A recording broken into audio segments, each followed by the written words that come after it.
Good morning everyone and welcome to the Sabi Sands. As you can tell, we have got lucky, and this is a young male leopard that we've been watching for the last 3 days. He's busy finishing off the remains of a duiker kill, and he caught this duiker yesterday morning. He was already full-bellied from a baboon that he had been feeding on for 2 days prior to this, and only started feeding on this kill, as far as we are aware, yesterday afternoon. And there's not much left. He could well finish the rest of this kill in this sitting, and then possibly go off to drink afterwards. Anyway, in the meantime, we've got this incredible opportunity to watch him feeding in the tree.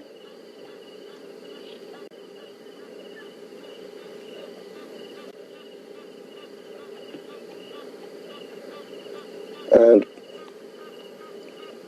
what a drive it was last night. For those of you who weren't tuned in, sadly you missed out. We had some incredible action, mainly from Brent's vehicle. He really had an incredible drive. He had a beautiful big male lion roaring, walking right up to his vehicle, as well as seeing a mating pair of leopards. They didn't actually mate while Brent was watching them, but there is a chance that they will be around this morning, and Brent is looking for them. So great prospects, because imagine if we got to share leopards mating with you, and Brent is trying to establish where they are. Now, something interesting happened last night. It rained, and it's not the rainy season now. The rainy season is our summer, which is kind of at its peak over November, December and January. And sadly this year we didn't get much rain, not nearly as much as we usually get in this area, so it's very dry, and grateful that we got a little bit of rain last night. It only started at around 3:30 in the morning, and it was nothing too serious, but at least there was a small downpour.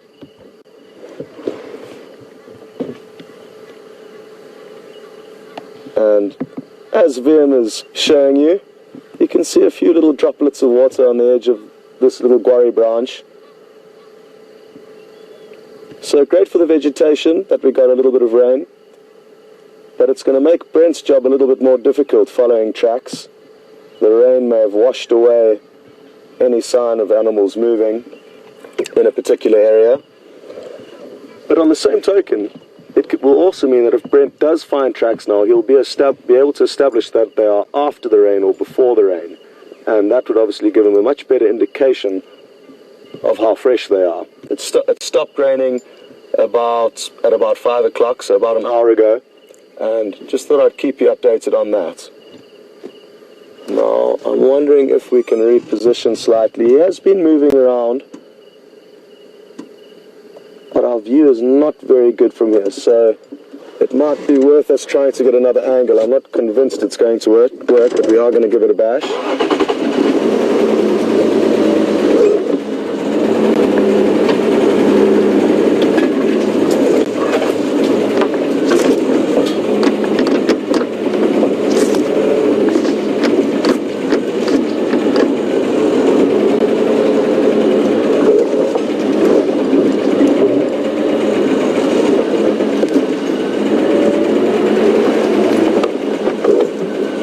And updates on Kunyuma. He is on site off Twin Dams Road, finishing off the remains of this duiker kill.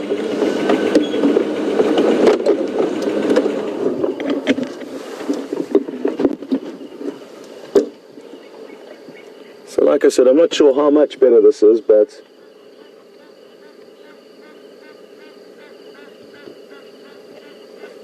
it is a tricky area to navigate through because we're on the edge of a riverbed.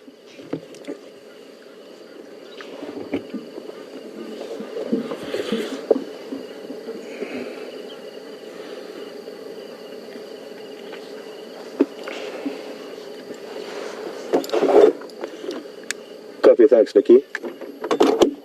And I must say a huge thank you to all of you that sent through information regarding this leopard.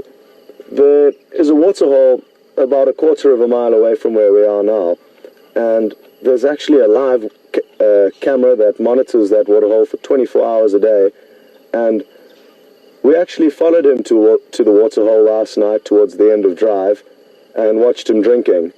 And would you believe it that Nikki came through on the radio and said, "Scott, Brent's actually got not one but two leopards drinking, so sadly your one leopard drinking is going to be out-trumped." And that just shows how lucky we've been over the last few drives, and especially yesterday. So we did watch him drink at Vuyatela Dam, and that was at around 7 o'clock last night, and he stayed there until 11:30 before he wandered back to the kill. So thanks so much for that information to all of you that sent through, because it really is interesting to know these little bits of information to get a better understanding of these animals' habits.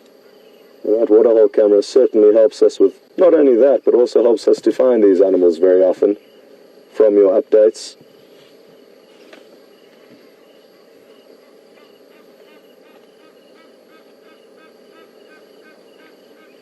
Now, with a small kill like this, it's a fully grown antelope, the duiker, but they're not very big, probably around 5 or 6 kilograms in weight. Possibly a little bit more than that, and I'm actually not sure of the exact weight, so I'm a bit rusty on the weight of a duiker, but I'm sure some of you are going to double check that, and feel free to send the information through to Nikki. Go ahead.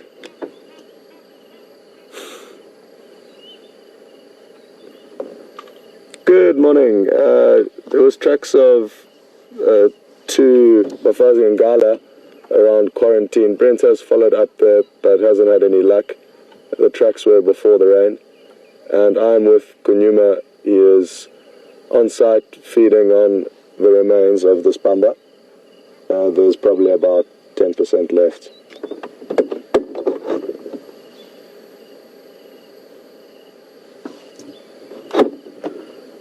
Copy. Have a good morning.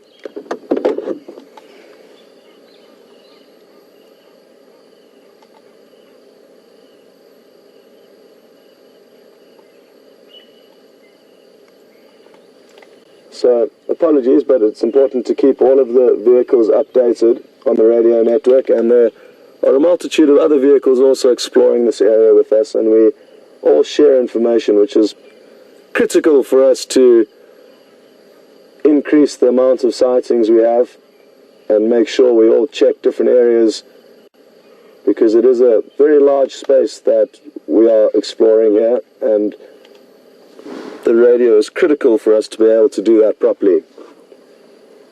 Now, as I was saying, this duiker that he's feeding on is a small antelope, and you'll notice the crunching. He will be able to consume probably this entire carcass, even the skull and the leg bones, because it is small enough for him to crunch through with his jaws. And you can probably hear the crunching. So very little will go to waste, and whatever little bits do drop down, I'm sure a hyena will sniff out this carcass and come and try and steal the little tidbits that do drop down to the ground. It's interesting, sometimes hyena find the kills and sometimes they don't, so it looks like right now he has got a hyena-free scenario, which certainly makes life easier for the leopard, but in the same breath there could well be a hyena just out of our visual, waiting below the tree.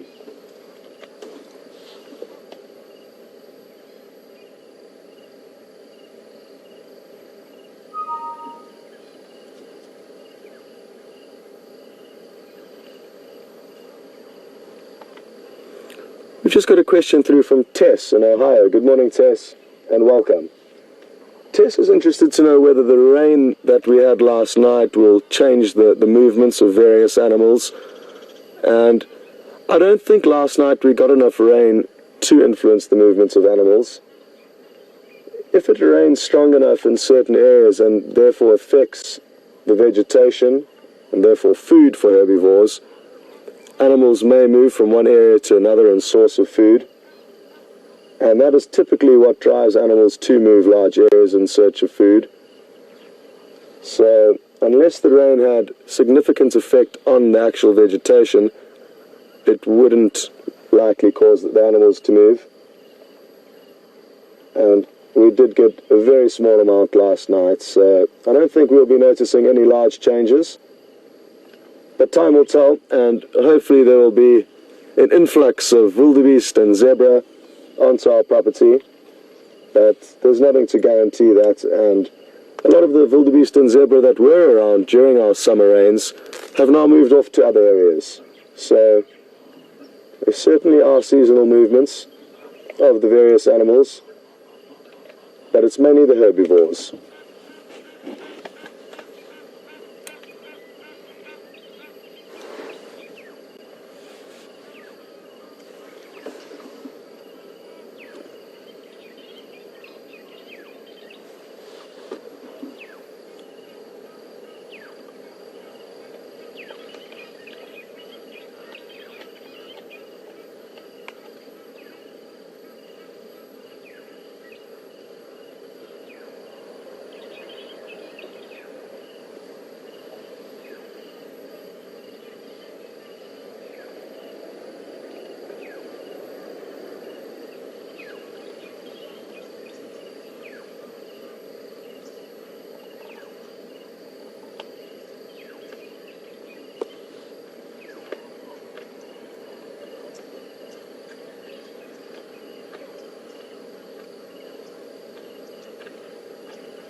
Sorry, Ben. Oh, we've got some more interesting information through, and this was sent through from Diane about some scenes that were captured last night at the waterhole camera. And thanks so much for sending this through, Diane. Diane mentioned that there were hyena around the dam, but luckily for this leopard, they were too far away from this kill, and maybe the wind was not blowing in the favorable direction for them to smell the carcass, and therefore they left Kunyuma alone. Now, even though he is up a tree now and the kill is safe there from hyena, they cannot climb up the tree, and very few of the leopard's competition or other predators can climb nearly as well as it. Lion may try to, but are not very skilled at climbing. So he is entirely safe up there, but what does happen from time to time is while they are feeding, they may drop a portion of the kill or potentially the whole kill. And if a hyena is waiting below, that would mean that they would lose the kill. Not always. A very large male leopard may be able to ward off hyena and chase them away, but he is not quite there yet. And it was actually just 2 days ago that Brent had an incredible sighting of the same leopard trying to chase off a hyena. He tried on 2 attempts, and on both attempts he ended up putting his tail between his legs and running off. So that specific hyena was dominant over the leopard in this specific event, but you may find that it differs between different hyena, and I'm very sure that this leopard, since it's grown up, has had a large amount of encounters with the hyena that move through this area and probably knows them all individually.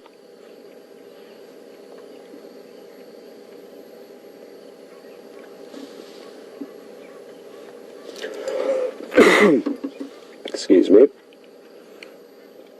It's difficult to see because it is very thick, but you may notice how he uses the teeth towards the back of his mouth for the chewing, and it's not the long canines that he uses for feeding so much. That's more for latching on to prey and suffocating prey when they do catch them.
We've just got a question through from Roberta, and she's interested to know if I've ever seen a leopard fall out of a tree.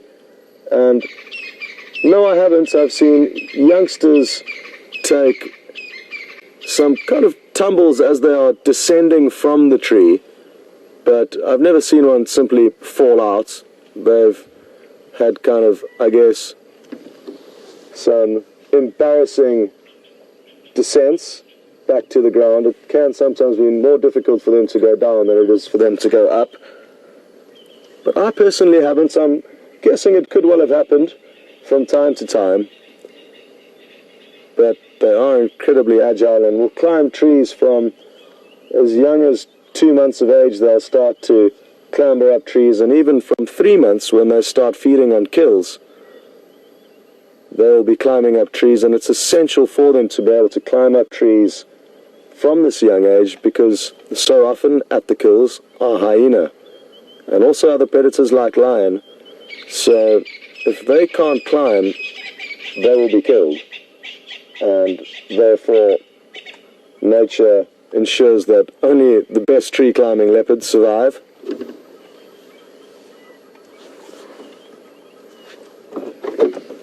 Aubrey, morning. You're more than welcome to join me here. There's a decent visual of him up the tree now, just finishing off this bumper.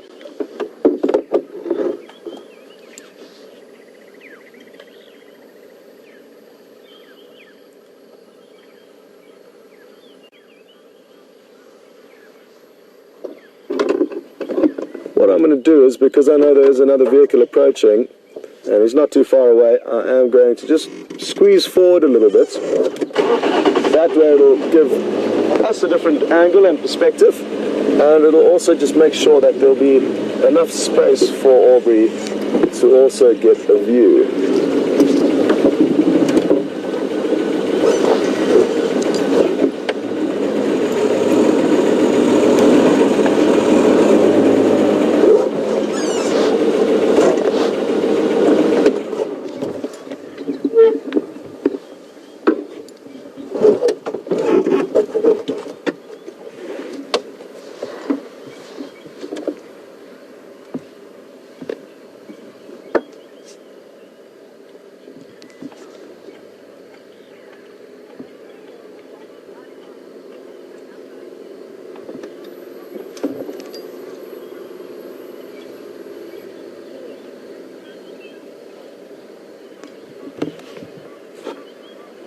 So just to keep you updated on Brent, on the other vehicle, he hasn't had any luck yet finding tracks of the mating pair.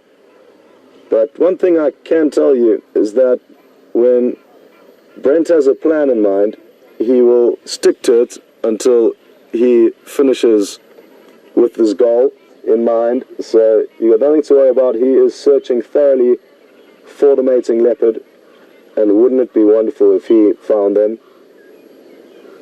I don't know the female leopard very well, and we've actually never seen her on this property. That's not to say she hasn't been here before, but she typically does spend more time further to the south of us, I'm told. But the male that she was seen with was actually this leopard's father in all likelihood, a beautiful big male leopard called Mvula.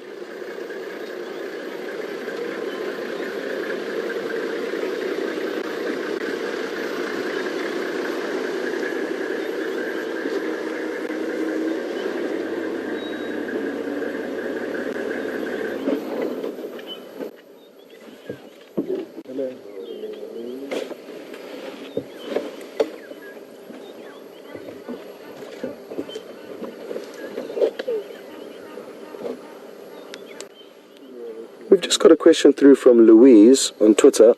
Good morning, Louise, and welcome. Louise is interested to know, how soon will it be before he makes his next kill?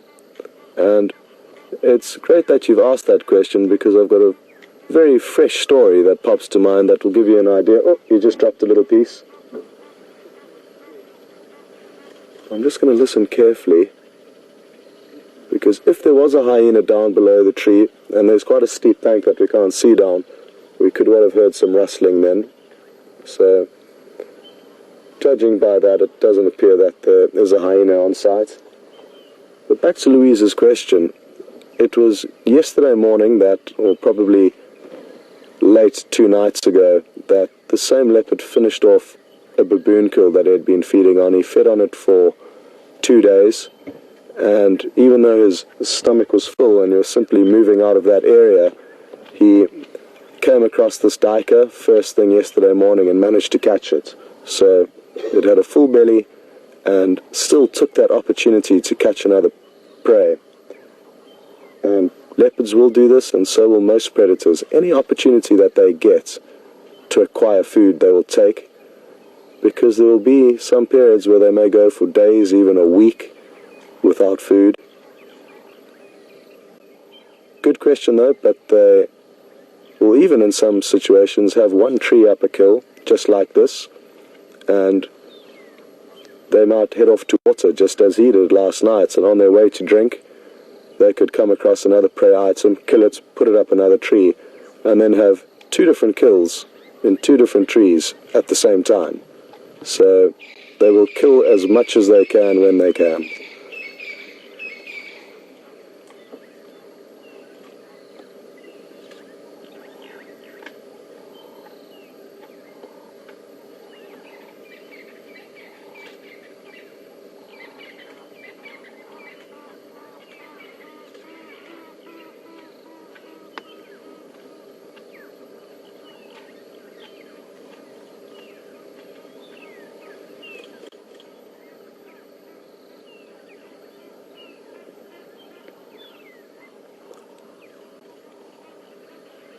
We've just got a question through from Riley. Morning, Riley, and welcome.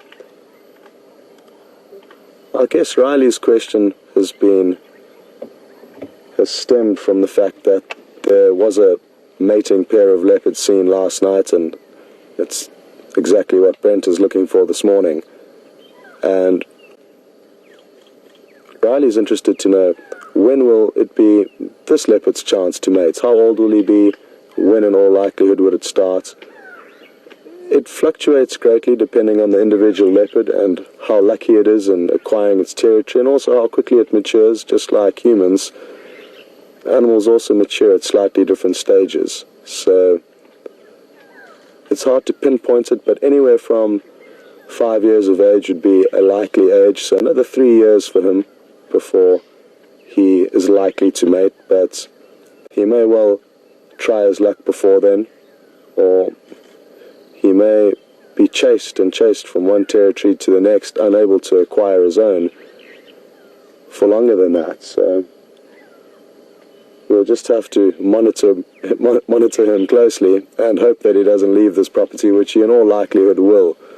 But he could well head to other reserves within the Sabi Sands, and it's incredible how closely monitored these leopards are throughout their lives. And a lot of them even have Facebook pages, so if you log on to the different leopards' Facebook pages, not only in this reserve but in different reserves across Africa, you can get some really interesting insights into their lives and information such as this Riley, when he will mate for his first time. That may be revealed in probably 3 years, I'm guessing.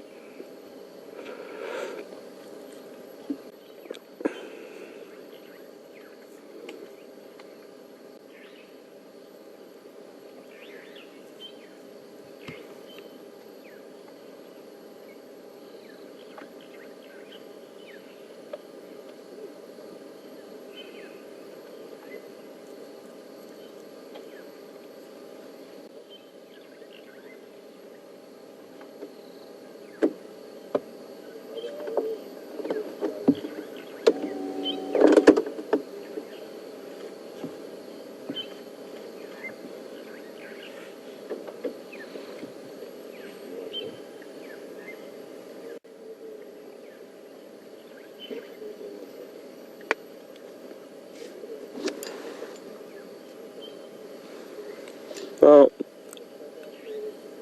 Nikki's just let me know that there's a lot of viewers that are showing concern as to the leopard's well-being from last night. And just to recap for those of you who weren't watching last night, Brent's had a great sighting of 2 leopards that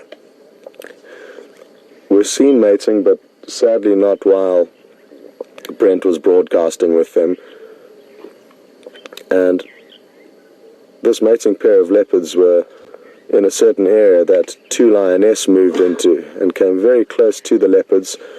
And at that point, the vehicles in the sighting decided to leave so that they would not interfere with the sighting in any way. Now, at night, with the spotlights, obviously, if you illuminate one animal, you may make it easier for the other animal that's approaching from the shadows to see. And also, probably more importantly than that, is if you're driving around, you may muffle the approach of one predator moving towards another, and it was the lions that were moving towards the leopard. So if the leopard were lying there and the vehicles were driving up to them, they wouldn't hear the footsteps of the lion, and it could therefore be ambushed. And that is why Brent and the other ranger in the situation decided to extract themselves and let nature take its course. Now, those two leopards were both fully grown adults and would have come across lion on countless occurrences, and I'd find it highly unlikely that they would have got themselves into any trouble. They would have spent their life from little cubs up till now evading lions and leopards, lions and hyena. So the chance of them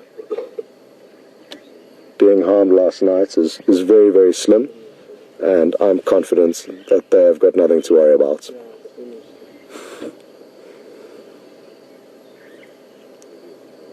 That's not to say, of course, occasionally leopards do get caught out and will be killed by lion, and it's very easy for even a single lion to kill a leopard. They're far larger than them, and when there's two lion or more, it can be a completely unfair match. So occasionally it does happen, but it's very rare, and especially with adult leopards. It's more common with young and inexperienced cubs.